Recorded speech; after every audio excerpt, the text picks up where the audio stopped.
I think the first thing I did for the lagoon was I became connected to it. I think that's what any of us can do, is to understand it. And that takes going out and being with it in whatever recreational capacity, or just being still, watching a sunset. So that connection piece, I think, is the most important critical point of what we can all do for the lagoon. Because it's hard to take care of something you don't love. You know, other things will take priority. So a lot of us love the lagoon. And so that's why I believe that the lagoon has a real good chance of bouncing back.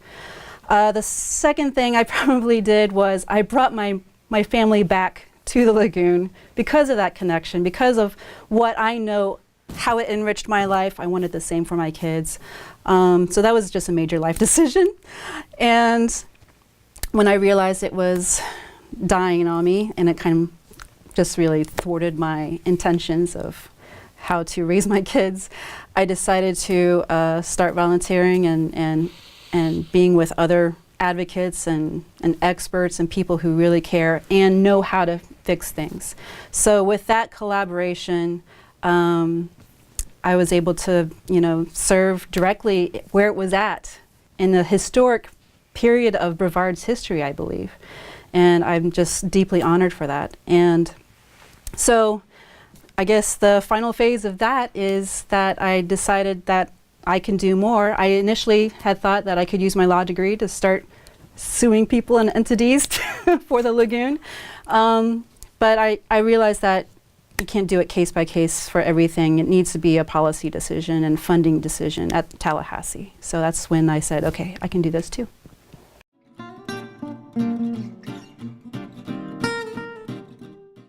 First, get rid of all the threats to it. So easy, low-hanging fruit, enact the fracking ban. That is a clear and present danger to the water quality of our aquifer.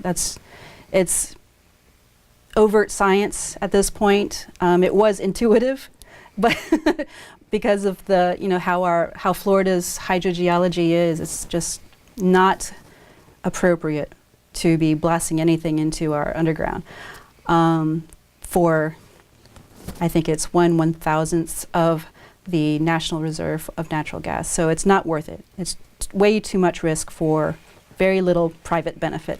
So get rid of the whole fracking idea. Similarly, we need to control our practice of deep well injections and having it as an easy solution to the waste that we produce. On a spectrum of appropriate treatment, there's so much we don't know about what we're not filtering out. And there's a lot of danger already with the current practices of what they're filtering out and treating the wastewater and the known pathogens or microbes, et cetera, that might be passing through. So, and we know this as a presumption because they're not testing for it, and we know what's in our water. And so the bottom line is that we need to fund monitoring. We need to fund proper science on all of these issues that directly affect human health, especially our water supply.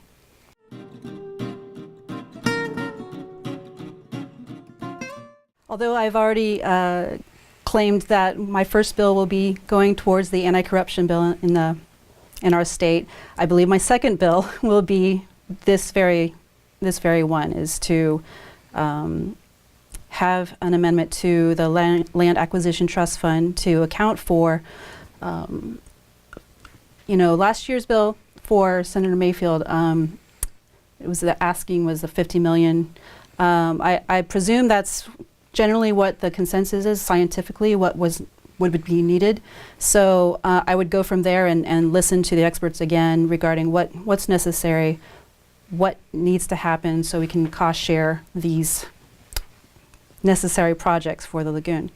So that would be the top one. I have some creative ideas right now, but I think there's a little strategy and timing of developing and announcing those types of ideas. So I'll hold those for later.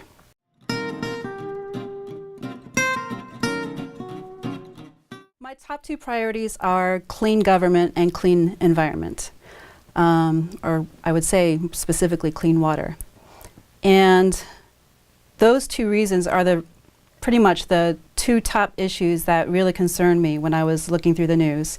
Not only was my training and my experience in the Marine Corps basically steeped in matters of ethics and conflicts of interest and doing things because it's the right thing to do, but there were many things dealing with the environment of natural Florida that it hurt on a soul level.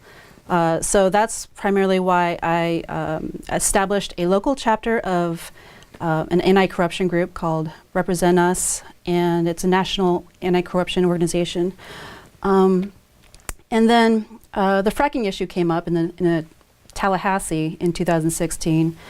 I looked around and nobody was online doing anything about it, so I said, well, I can organize a rally, I guess, and it was my first.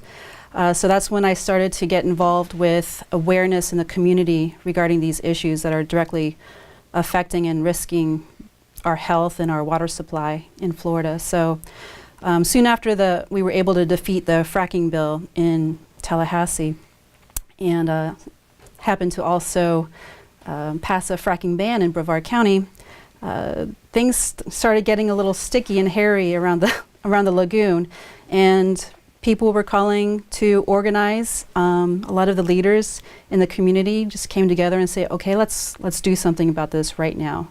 And soon after that organizational point came the fish kill. So it was very soon after that I was very honored to serve as the president of the Brevard Indian River Lagoon Coalition. And so right after, so the bottom line is I stepped down from my roles so I can help be another advocate and voice in Tallahassee for the lagoon.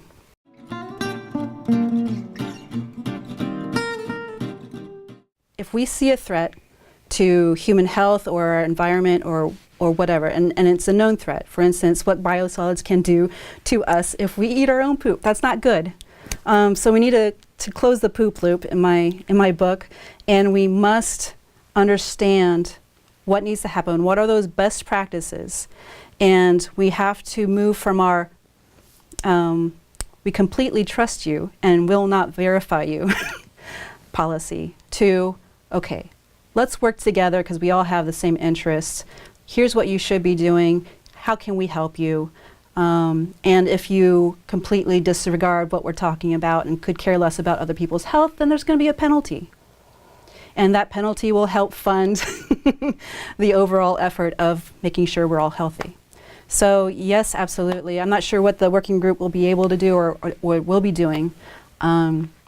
But I'm hopeful that with the right administration, the right types of science-based information and facts and data will be implemented into our policy.